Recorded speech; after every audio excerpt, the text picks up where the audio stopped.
Please raise your hand if you eat.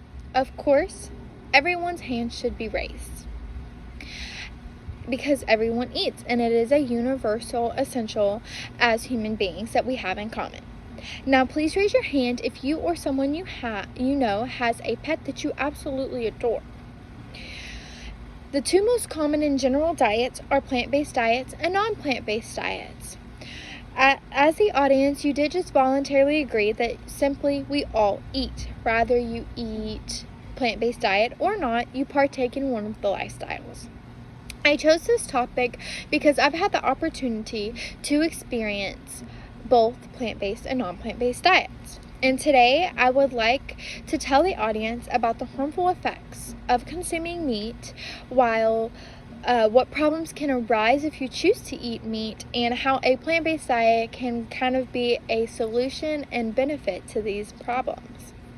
You may think that consuming meat is harmless, but it is in fact harmful to you and our environment.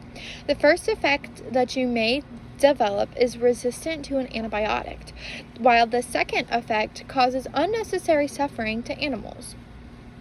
The third effect is causes of greenhouse gases being polluted into the air. Within the year, 50 billion land animals will be raised and slaughtered just for food and consumption around the world, stated Harris, a article released in 2017.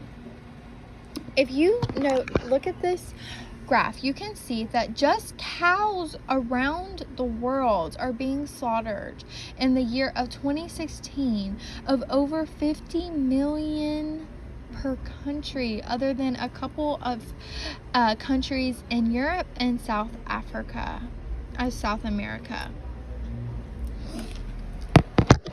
50 million cows. Wow, that's a lot.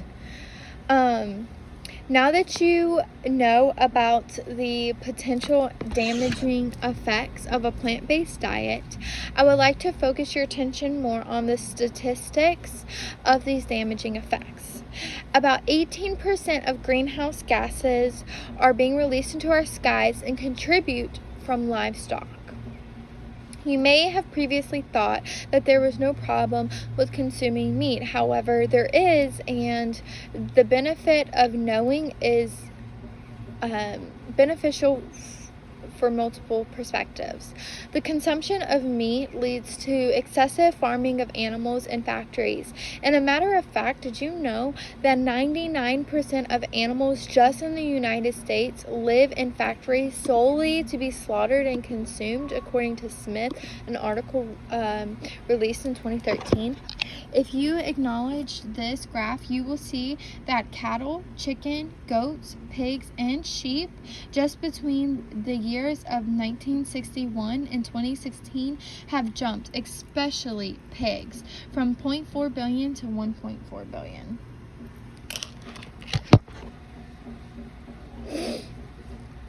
At this rate, livestock currently rely on antibiotics to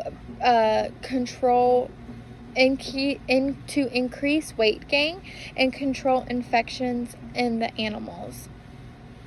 This is leaving a huge footprint on our environment that can affect climate change, floods, heat waves, and even the lack of rain can create huge droughts. This is known as the greatest threat to human health in the 21st century, according to Tricor and Electric, or article released in 2019. 80% of antibiotics are consumed by animals and livestock, which means only 20% of antibiotics is being consumed by humans. If you put that in perspective, this is creating a huge antibiotic resistance to consumers, to about 23,000 people to die yearly due to the resistance of antibiotics that are being injected into these animals for these controls, according to Vergist, a article released in 2020. After learning and acknowledging the risks of a non-plant-based diet, let me express to you how you can protect yourself and your environment around you on a daily basis. There are several ways and strategies that you can practice regularly to benefit everyone. This plan will work because if you as an individual make a change, then big changes will be seen in the society as a whole. First, you can spread the word. This is so important because a lot of people don't even know that this is going on around us. The simplest way to spread the word is word to mouth about the issues of a non-plant-based diet and the issues that are happening to our environment because of it.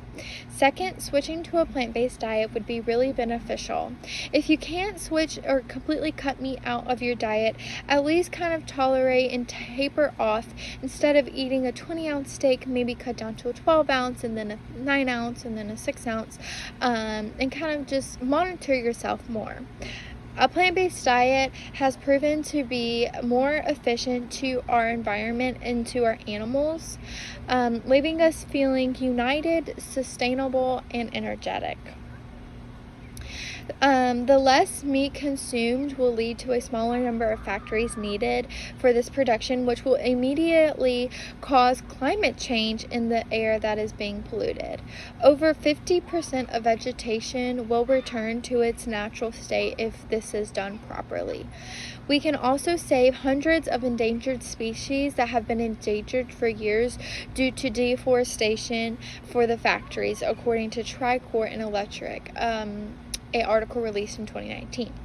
In conclusion, I have expressed to you about the harmful effects of eating meat, the problems that can arise from eating meat, and the solutions of not eating meat. Now, I challenge you to educate 3 people of what I've just brought to your attention. The benefits of a plant-based diet versus the effects of a non-plant-based diet. Will you share?